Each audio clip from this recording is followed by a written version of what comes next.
Good evening, everyone. This is Musa Jheraki. So, continuing from my last video, today I'm going to cover how to use a for loop in Katalon Studio. So, just to give a little bit background on what a for loop is, just for a refresher. So, basically, in for loop, we do have an initiation, we do have a condition checking, and then we have a iteration or the increment or the decrement, and then inside the brackets we'll have the business logic. So similar way we'll be going to use for loop today, and for the purpose of demonstration I would be using Katalon Studio website for logging with two different user IDs, and we would be reading the data from this particular Excel sheet. So in my previous video I have covered I am having two columns, one for the user ID and one for the password, and here are the two user IDs, mosajgohar@gmail.com and goharmosaj@gmail.com.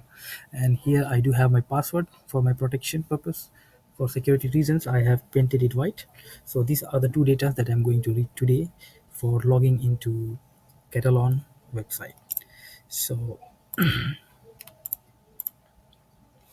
so basically I would be launching this website, click on sign in button, and then log in with two different user IDs, Massage Gohar. And so let's see how we can do read this data. So in my last video we have seen how we can read data from the Excel.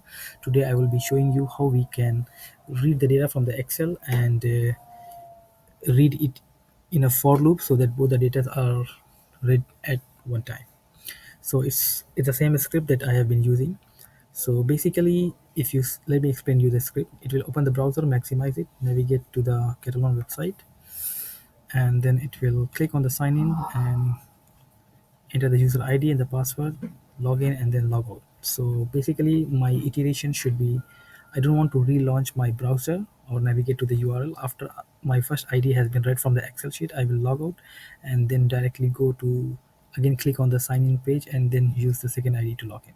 So basically, my iteration would be from step number 4 to step number 8. So I love to do this part into the scripting mode. So let me just show you. So this is step number 1, 2, 3, and this is 4. So I need the iteration from 4. So this is how we should be coding it. This is the definition. I put a incrementer first, the initiation less than equal to 4, for example. I will explain you how we can dynamically change it, and then row plus plus so that we don't get any syntax error. Then you need to put these curly braces over here, and I want to end iteration over here. Now we have to make it a little bit dynamic. So row would be nothing but the incrementer or the counter over here. And what I'm going to do is the condition, because my Excel is now having two rows of data. Tomorrow, if it is like, the number of rows are increasing, I don't want to change my anything into my script. So how can I keep track of all those things? It's very simple. So we just need to replace this 4 with something, and that something is nothing because we are going to read this data from this file.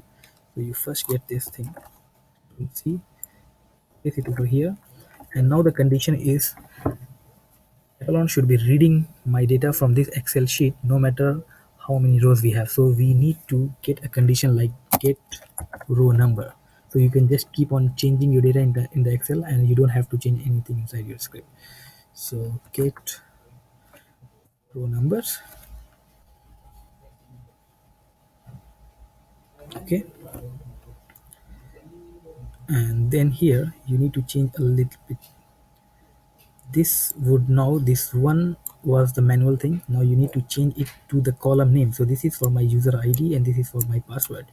So this one is nothing counter, this counter that we have initiated over here, and this is the same counter. So it will go to row number 1 and read both the data and then go for the iteration, and this would be changed to name of the this the ID and password. Okay, so let's see the logic now. initially row is 1, it will go to here and read the user id. So the combination now is the user id. It will first go to the user id column, and row is 1. So because this is already marked as a header, so it will come over here, it will take this user id. And for the password, row is still 1, so it will maintain over there and go to the password column, which is this one. And then we'll do the iteration. So just save it and we replay and see. So if you come back to the manual mode, you can see the for loop is built up over here. So just run it.